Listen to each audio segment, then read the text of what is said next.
Working with plastic yarn can be very meditating as well as fun. I've gotten to the point where I'm almost done with this bag. I was down around here, and now I'm up a little bit further.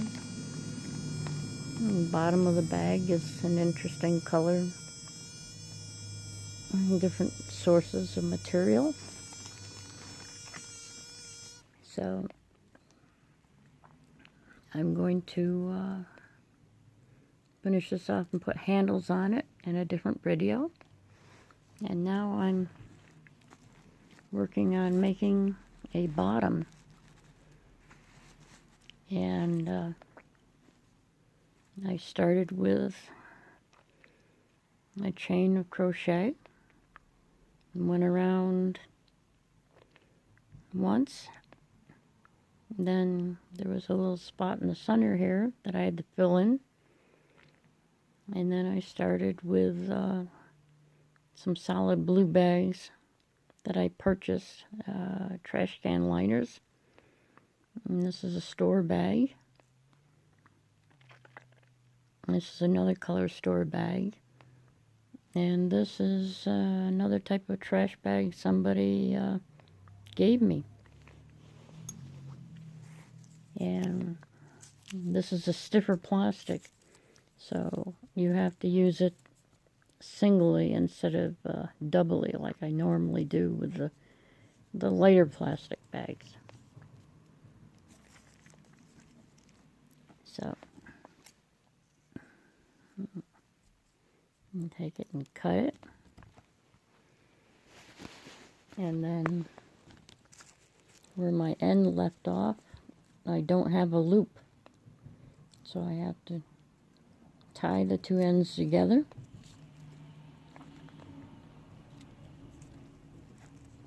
And then finish going around. And then usually I don't keep going in color like this when it's really stiff, because you don't get the smoothness you get. Like here, I used a little bit of the dark blue in there, but I stuck to the lighter, easier to crochet plastic bags. The green was the same way. It was stiffer. I added a little bit for color, but I stayed with mostly with the grocery store or shopping bags. And the same thing here. And I added more color in pink. Those are store-bought trash bags, can liners. So, depending on your pattern, how you do your loops when you cut bags. And we have, like here, this is a grocery store bag. And a heavier plastic trash bag. If you put two loops of the same color together, or go, say, gray, white, you start to develop a pattern after a while.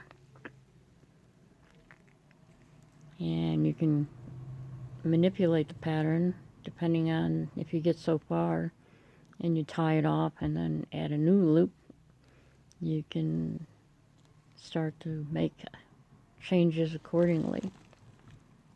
Or you can just try a random mix and see how it turns out. You add a loop as you go.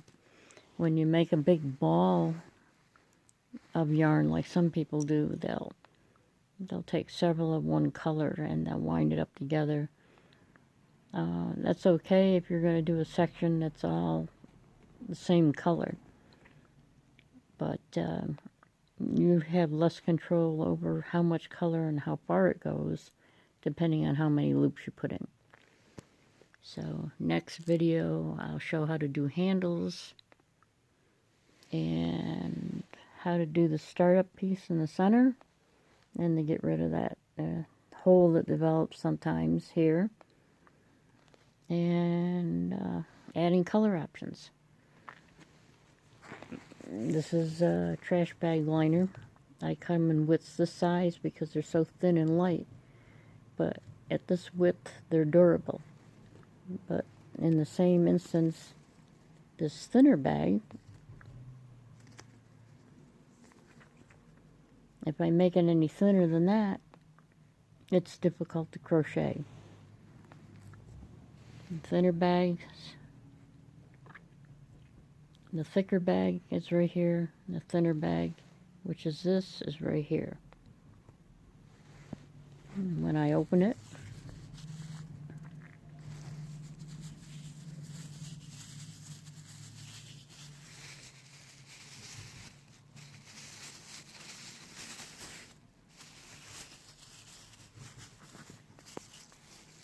when you open the bag,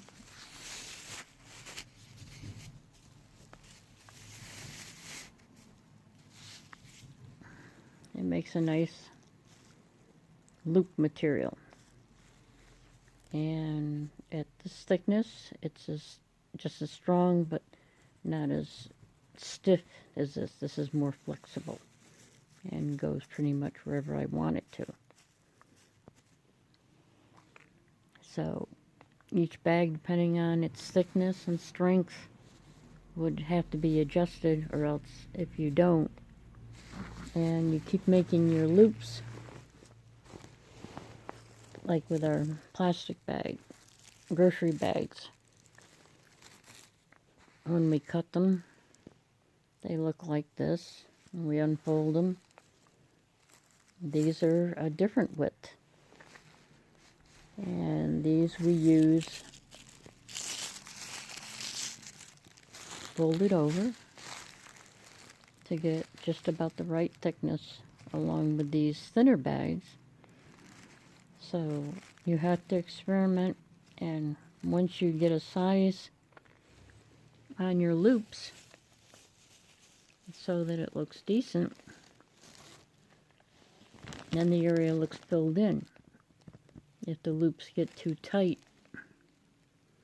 sometimes you'll end up with areas that look like there's little holes, and the holes will get bigger if it's too thin or too thick, depending on the type of material, plastic material. So here's a spot, or it was really tight, and there's like an opening right there. It's not a big deal, but if you're not careful, the bag looks more smooth and pleasing to the eye if the loops are all done right. And there's a few other tricks we'll learn as we go along. Thank you for watching.